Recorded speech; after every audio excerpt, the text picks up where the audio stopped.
Before I start, there's something I remembered, which I probably should have said at the very beginning of this session, of this whole um, workshop. The method of Vedanta consists in Shravana, Manana, Nididhyasana, hearing, reflecting, and meditating. So, about hearing, um, one Tibetan Buddhist teacher, they have the same methodology, by the way. In the Tibetan texts, you find what is the procedure for study and practice of Tibetan Buddhism. They say hearing, reasoning, and meditating. So it's exactly the same procedure. So about hearing, how do you hear? How do you study and especially hear Vedanta talks or spiritual talks? So they have this saying, don't listen like an upside down pot, a leaky pot and dirty pot. I think that's self-explanatory, but it's interesting. Upside down pot is, if an upside down pot and you pour water into it, it'll just flow up the sides. Nothing will accumulate in. So sometimes people listen and at the end of it, there's nothing left and nothing was taken in. Swami Ranganathanji used to tell this humorous story that when he was the head of the Vedanta Center, that is the Ramakrishna Mission Ashram in New Delhi, he would give regular Vedanta talks. So there's this lady who would come and attend and sit in the front row and attend all the talks very sincerely.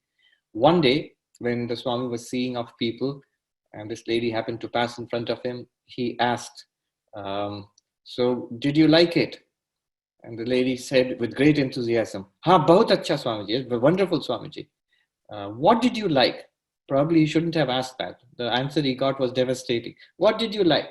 And the lady said, "Wo kya pata badi badi Vedant ki baat." I don't know. With all these, a lot of big talks were there, Vedantic talks. I don't know why ask me. So that's the upside down pot. Nothing is accumulating. Don't listen like that. Don't listen like a leaky pot, where things do accumulate, but after some time it's lost. So that happens because of lack of holding on, lack of retention.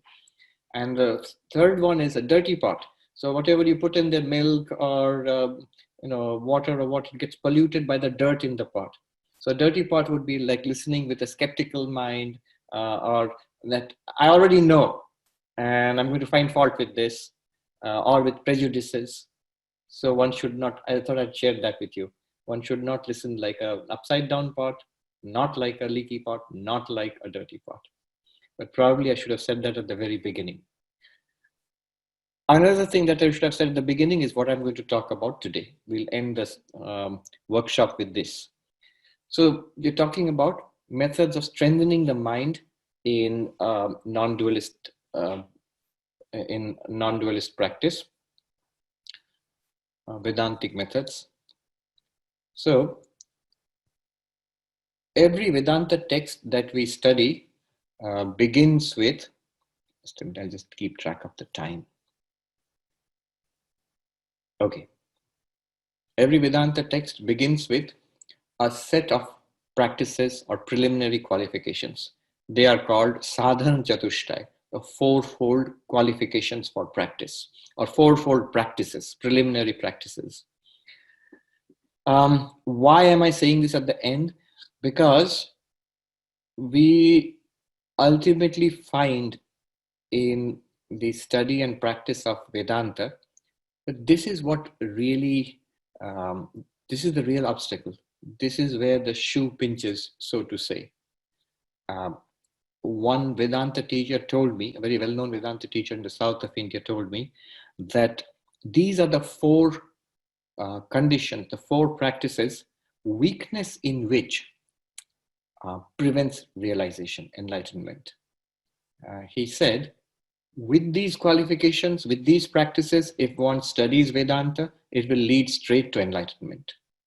Without these, in sufficient measure, if we study Vedanta, we'll end up with a feeling that we have learned a particularly clever philosophy, but that's just it. Swami Vivekananda himself says, in his complete works, you'll find a note he wrote to an American devotee, a very interesting note, and just 2 to 3 pages, where he talks about the 4 yogas, Jnana Yoga, Bhakti Yoga, Raja Yoga, and Karma Yoga, and he summarizes them in his inimitable way, full of insight, in just 2 to 3 pages.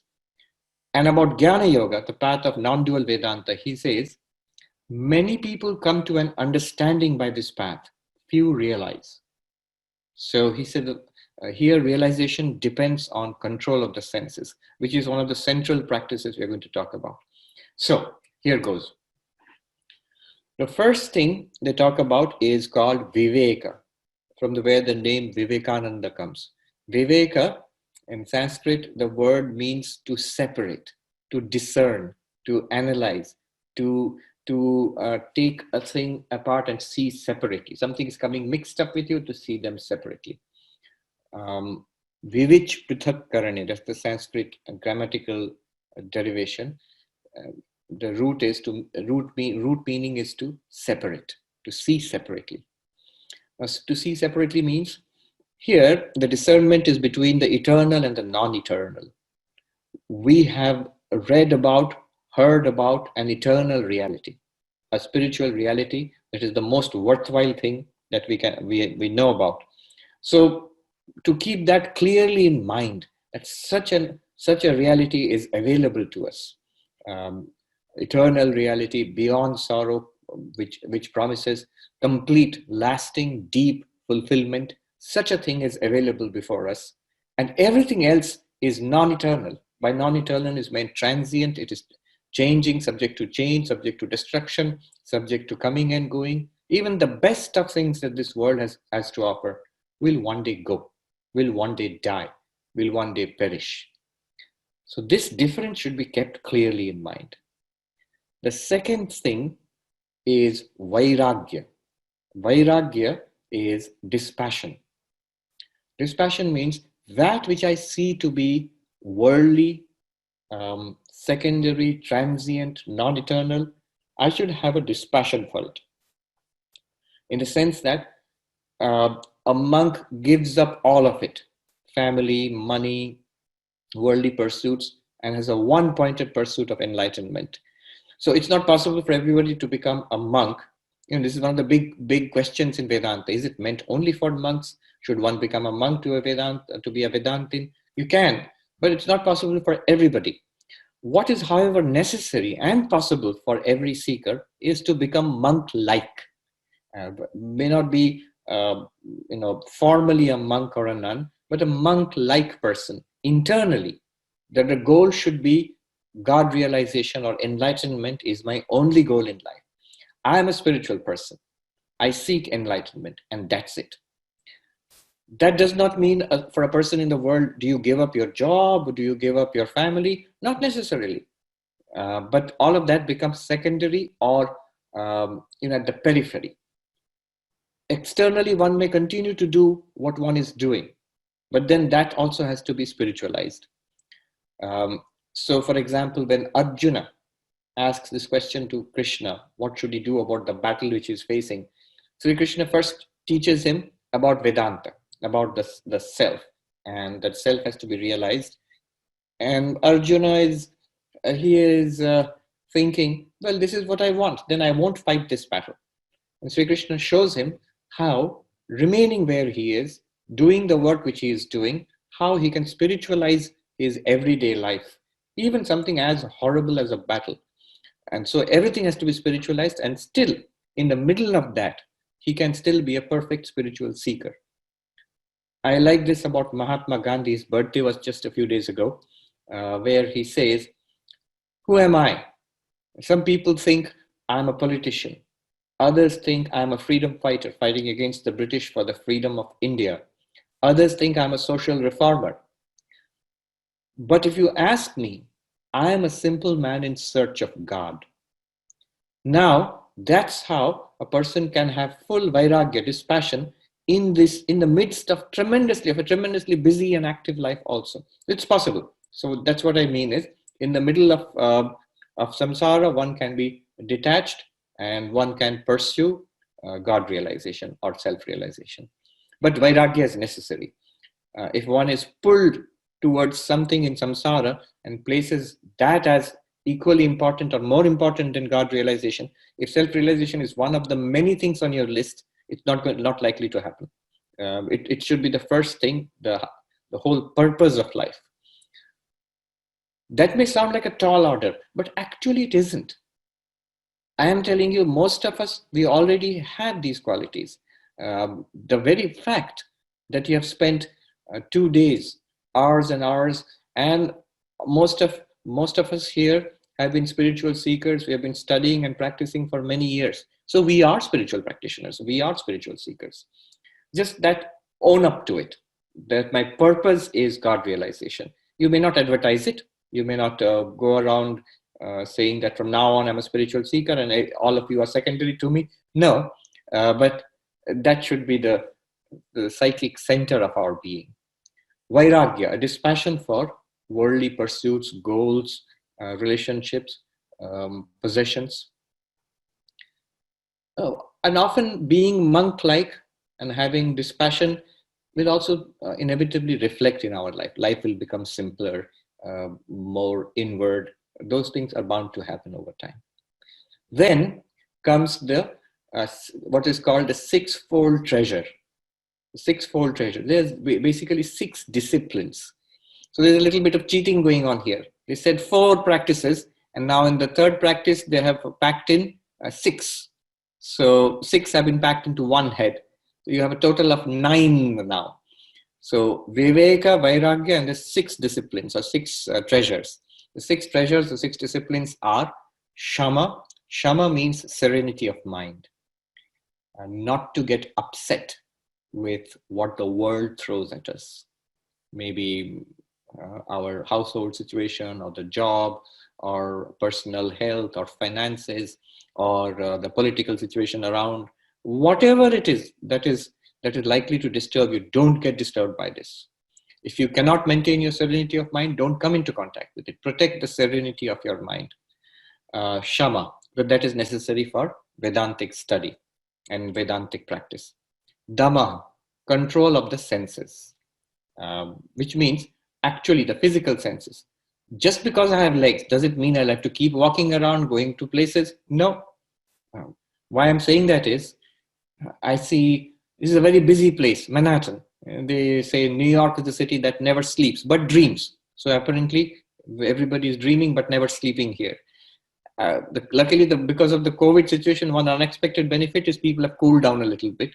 But otherwise, people are moving around, working day and night, and the weekends are given to partying and, as they say, unwinding. And then again, they get wound up throughout the weekdays.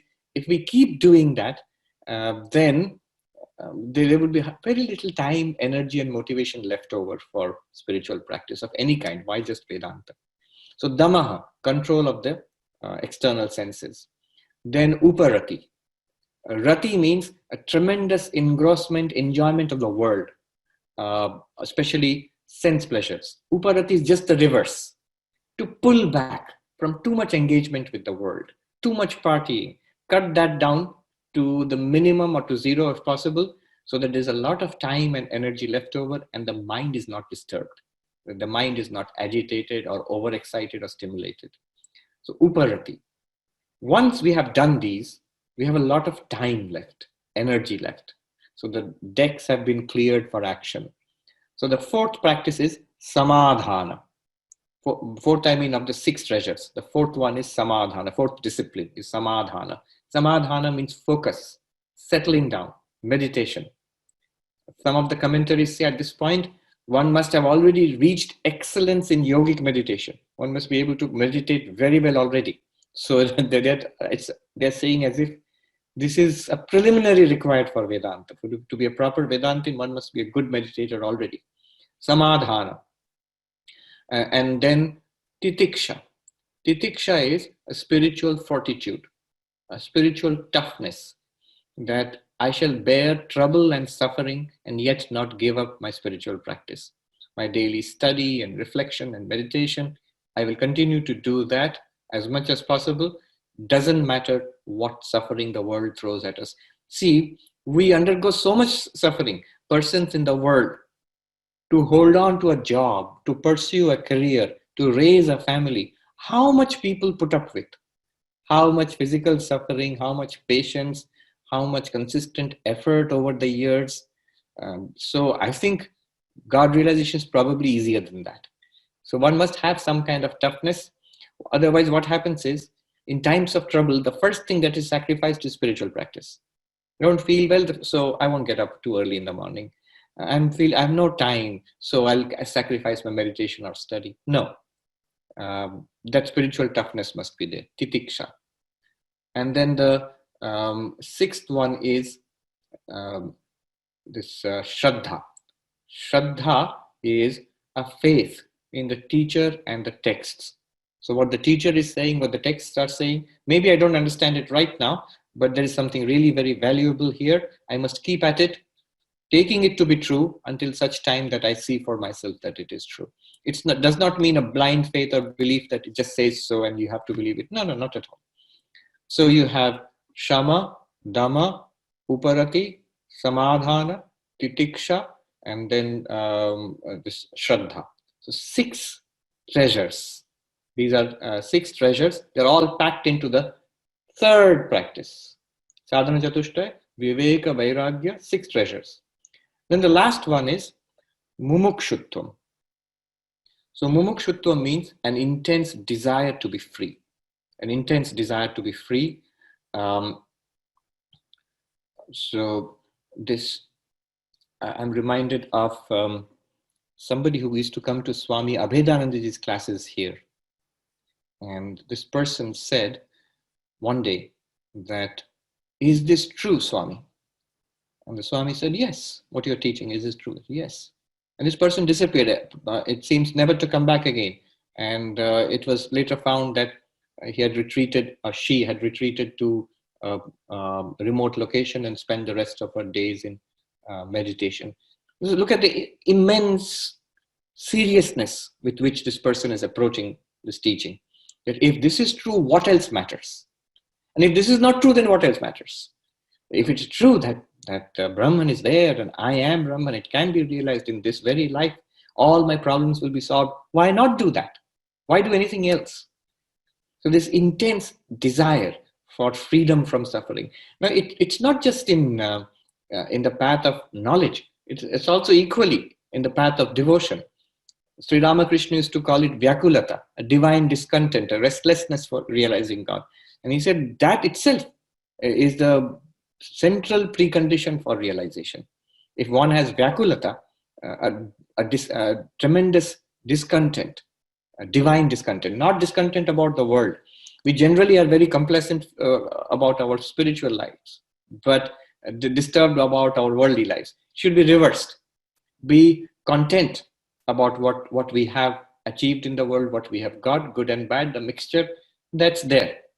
And the discontent should be transferred into why have I not realized God yet? Why am I not meditating more, studying more, trying to practice what I've understood? So this is Vyakulata, a divine discontent. That's devotional language. The discontent about, why have I not been able to see God yet? Great mystics have realized God. They have seen God. Why can I not see God? And in the path of knowledge, this is, I said in the morning, this starts as jigyasa, a great inquiry. The greatest of inquiries. Is this true that I am none other than the Absolute? And it ends with enlightenment. So this whole process is mumuksha or mumukshutvam, intense desire to be free. So now you have these practices, 4 practices. Viveka, discernment between eternal, non-eternal. Vairagya, a dispassion for the non-eternal. 6-fold practices, shama, dhamma, uparati, samadhana, titiksha, shraddha. And the 4th one is mumukshutvam, intense desire to be free. Now, one more word about this. As that Vedanta teacher told me, this is your strength in the pursuit of realization. This gives strength. So we already have this in some measure. If we did not feel that there was something worthwhile, we would not have invested time and money and energy in pursuing, not just these 2 days, but most of us, we have been pursuing a spiritual life for some time. So we have that viveka. that there is something transcendental, worthwhile to be gained here, and we feel that. Second, vairagya, a dispassion, a certain dispassion. See, the very fact that we are all sitting together and hour after hour for 2 days, we are discussing these high thoughts. This everything, like everything in life, this comes at an opportunity cost. If you buy something, you are giving up something else. So in these hours, you could have done something else. Could have watched TV or done something else, entertainment. We did not do that. That shows some amount of vairagya is already there in our lives, and we have been doing this for years. A certain amount of maturity actually brings about us some amount of vairagya, as the Swami said earlier. Moral, ethical life, disciplined life begins to show to us that there's nothing particularly extraordinary or stimulating or something very, very attractive about life out there. It is basically ordinary. And spiritual life is the one which is really worth having.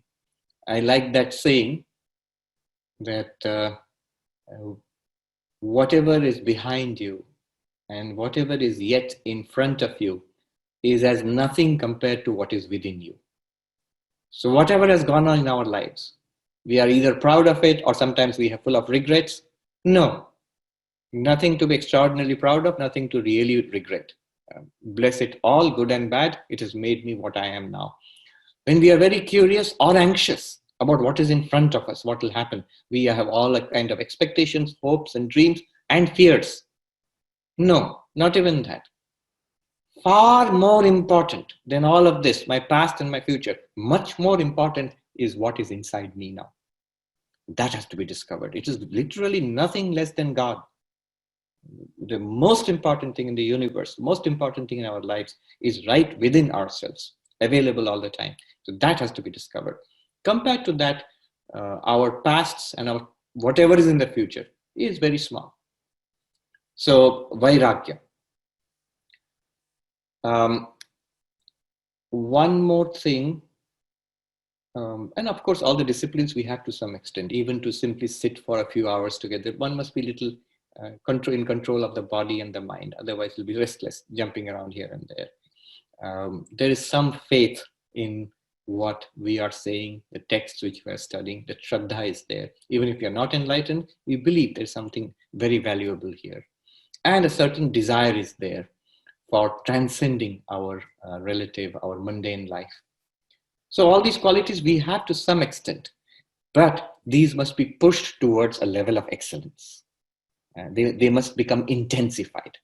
The viveka must be kept before the mind. Swami Vivekananda says that keep these high thoughts before your mind again and again. We have hypnotized ourselves into believing that we are small and we are petty. It's out of this smallness that all evil comes. So this process, it's not a process of hypnotization, it's a process of dehypnotization. We've already hypnotized ourselves. So keep these high ideals before oneself.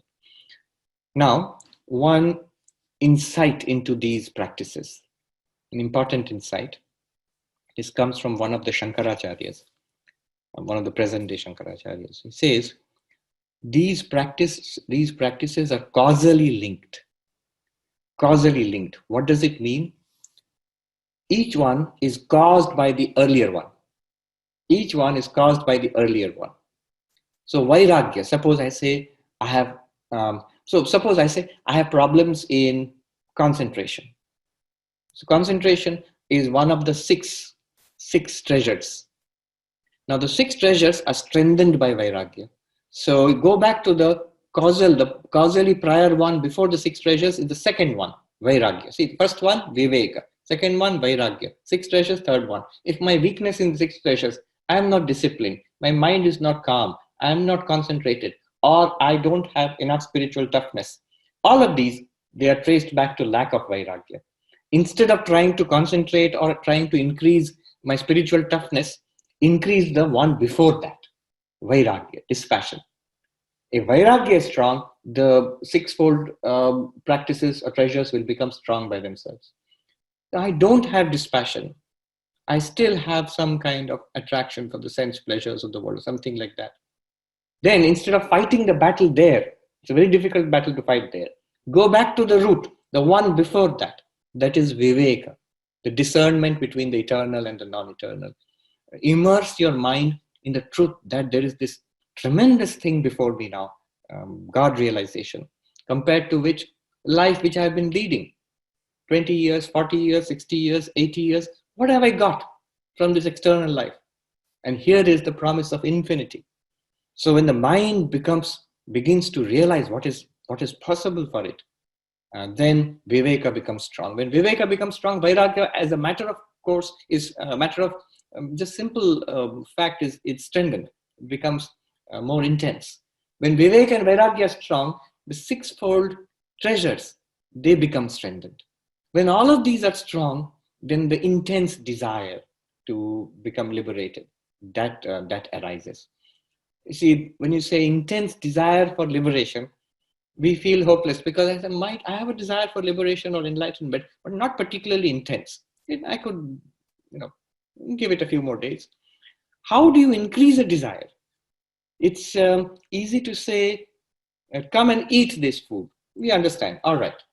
But if somebody says, be hungry for this food, how? Either I am hungry or not hungry. I can eat it if you ask me to, but I can't be hungry if just because you've asked me to. Similarly, intense desire for liberation, I can't generate that by myself. Either I feel it or I don't. The same problem with bhakti. Intense desire for God, intense love of God, then it's done. God realization is assured. It's just a matter of time. But how do I have intense love for God? I can't force myself to love God intensely. So the insight is that the earlier ones, Viveka, Vairagya, and the six treasures, if you strengthen those, the cumulative effect is an intensification of the desire for freedom. So this is a very great insight, a secret. How do we actually practice these four practices? They are causally linked. Wherever you find a problem, don't fight the battle there. Go back to the earlier one and strengthen that one. You will find this one becomes strengthened. All right. What else did I want to say? Yes, these are very important. I mentioned earlier, I've heard it from Uttarakhand sadhus also. In one very great sadhu in Uttarakhand, in the Himalayas, discussion of Vedanta, and he said to a young monk, your grasp on Vedanta is strong. Aapka Vedanta par pakad hai. You have a grasp of Vedanta. But strengthen, he said, sadhan chatushtay drid hai Mahatma ji. Are you firm in your fourfold practices? Strengthen that, realization is guaranteed for you. You have understood Vedanta, but you go back to the preliminaries. They are the unglamorous foundation for Vedanta, but that foundation must be strengthened. Otherwise, it does not work. Okay, I think I'll stop here. All right. Swami Rupananda, would you like the first question? Okay, yes, just a simple question about the general topic, not about the things that you said, but if you could say a word about this also in the same topic. I heard long back when I was in training center that there was a tradition in North India when sadhus would see each other, pass each other or something, and instead of saying, hi, how you doing, or something like that, there was a tradition of saying, drishti sap hai, is your insight clear? And I only heard that once, though I traveled for a short time among traditional sadhus in North India, in Varanasi, in Kankal, Haridwar, Rishikesh, Uttarkashi, Gangotri, other places. I only heard it once, but I did hear it once. But I would like to hear you just comment on that idea of drishti saphe, is your sight clear, as in the context of strengthening the mind for the practice of Advaita. Correct. That's a very inspiring way of greeting somebody. I have actually never heard that directly. I've heard another version of it. Darpan safe, is your mirror clear? Is your mirror clean? Or your mirror polished? And I found it in Swami Vivekananda's inspired talks. In the very beginning, he says, the only thing we can do is polish the mirror. A very cryptic saying, just a single line. The only thing we can really do is polish the mirror. So enlightenment comes by itself, it seems. Only thing we can do is polish the mirror. Yes. One questioner asks, yogi and jnani, they come to the same realization. You have said all paths, even Vedanta, only show a portion of the limitless reality, that the freedom gained is the core purpose. So the freedom of either path is considered equal. Does this mean that anyone can make up their own philosophy and practice, and as long as it is self-verified, freedom was attained, then it could be considered equal to Vedanta? I don't think so.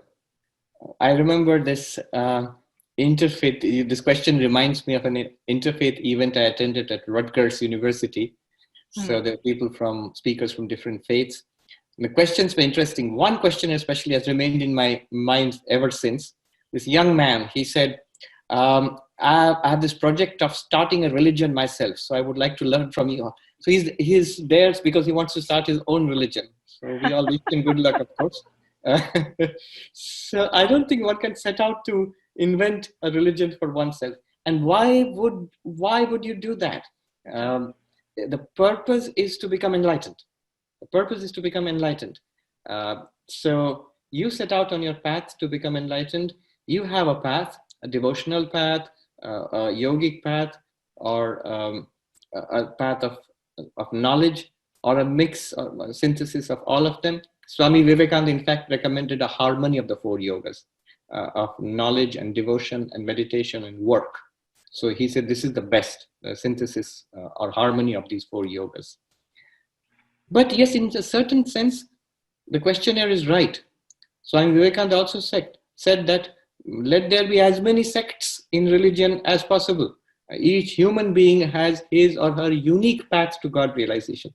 So even when we are part of the same religion or part of the same spiritual movement, for all serious practitioners, if you question them carefully, you will see each person has his or her own unique way of understanding the tradition and the parts of the tradition which he or she likes, and what he or she is putting into practice, what seems living to that person, what seems mechanical to that person.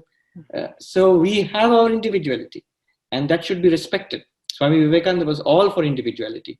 He said, think your own thoughts.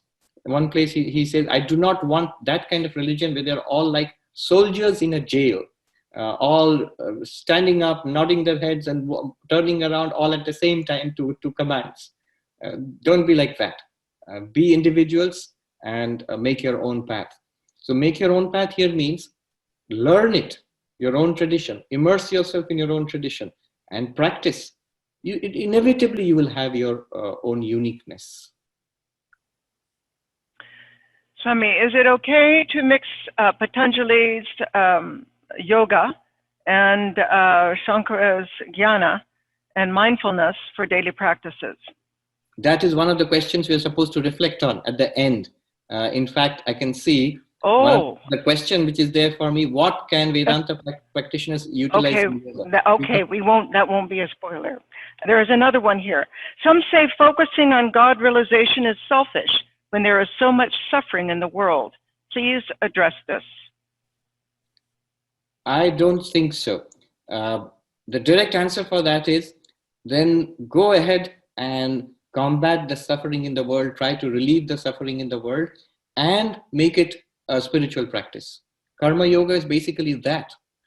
I know this middle-aged monk, was a doctor who passed away just a month ago, Deven Maharaj in Kashi.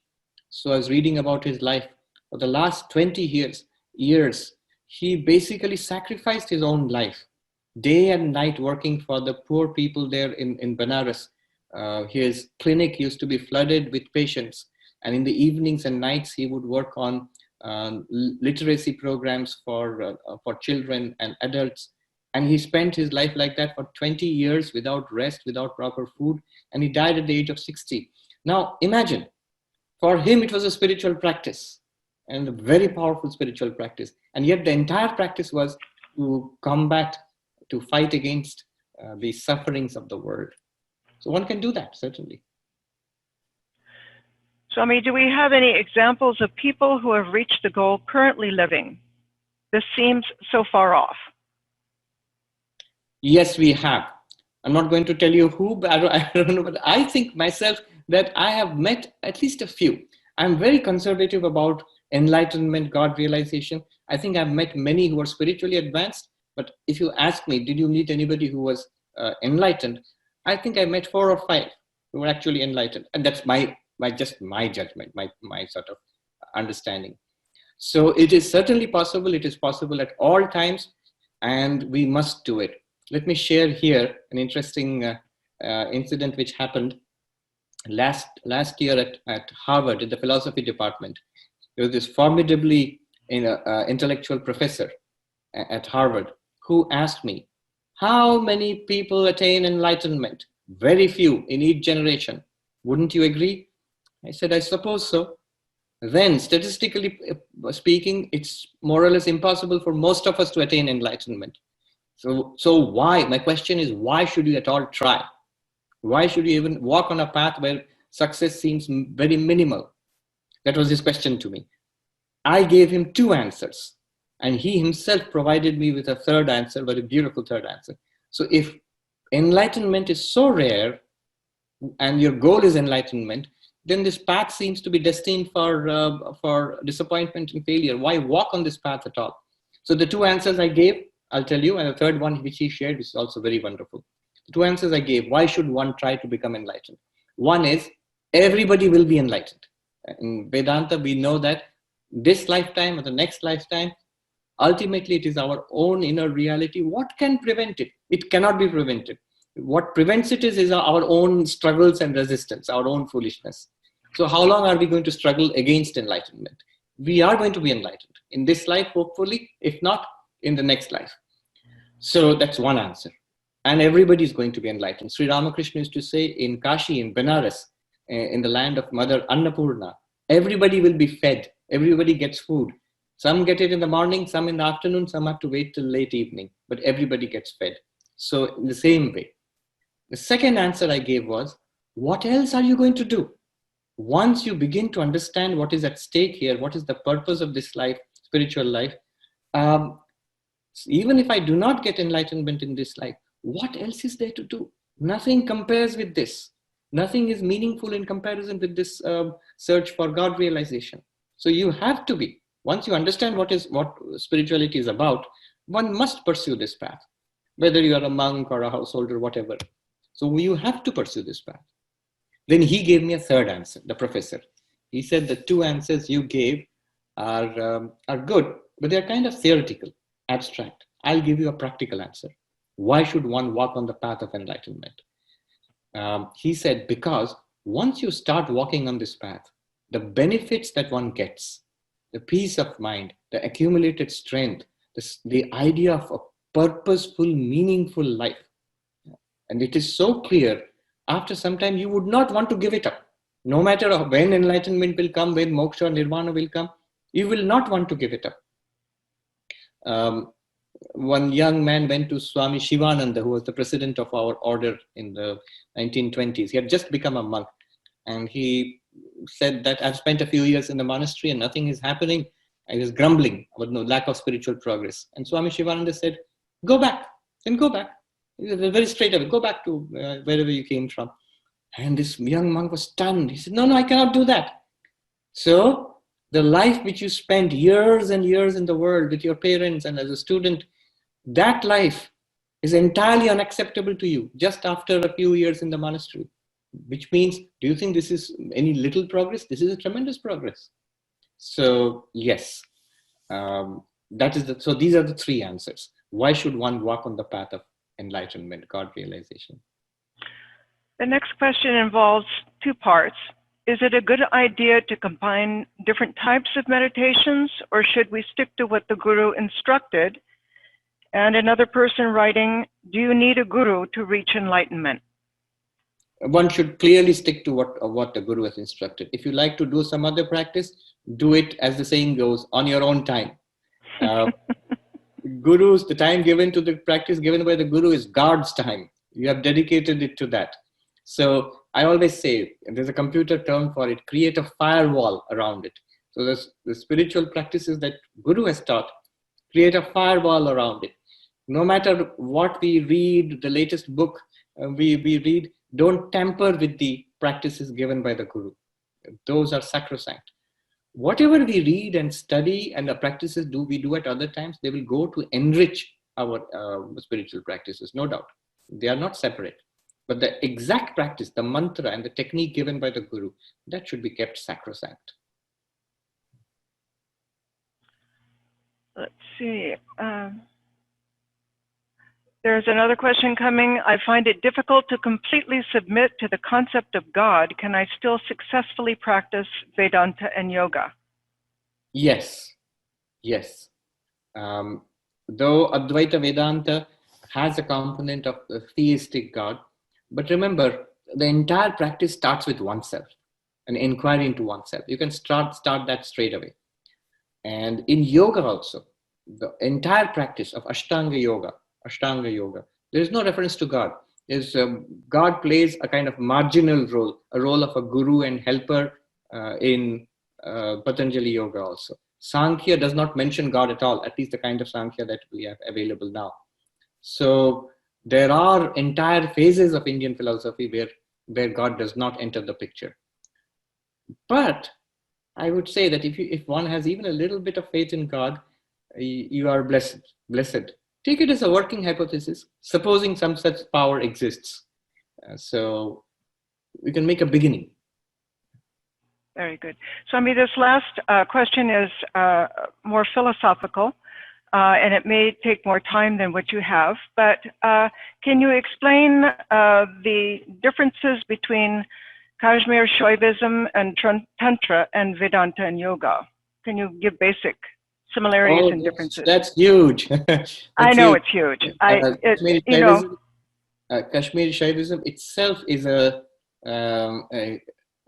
enormously sophisticated, ancient, Ayan Maharaj calls it a Baroque philosophy. So very intricately worked out philosophy. And there are many, many differences. In fact, I'll show you one book very quickly.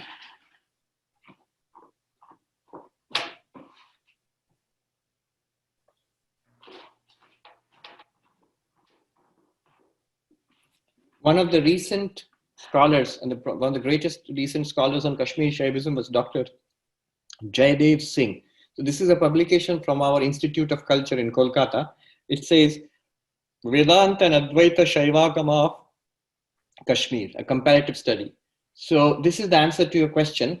On one side, Kashmir Shaivism, and on the other side, Vedanta. And this is very concise. They have I think 14 or 15 differences which he has outlined. So a lot of differences. He has given an outline of Kashmiri Shaivism, an outline of Advaita Vedanta, and then the major differences between them. There are similarities also, of course. But I will not attempt to even enter the subject. Right. We have some very basic questions here, practical questions. How important is sobriety for a spiritual life? Is taking alcohol, cigarettes, or other substances compatible with wanting to meditate and progress spiritually?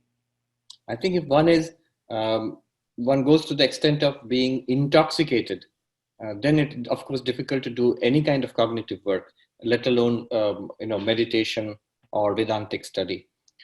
I suppose it's compatible with social drinking or smoking, but better not. I remember this funny story. I don't know how true it is. Houston Smith quotes it in his The Religions of the World, that it seems that the Tsar of Russia was thinking about what kind of religion to choose for his people in Russia. When he heard that, so the choice was between Christianity and Islam. When he heard that in Islam, drinking is prohibited, so he decided, well, let's go in for Christianity. And the Russians like their vodka, So, but yes, in all serious practice, any kind of intoxicants is prohibited.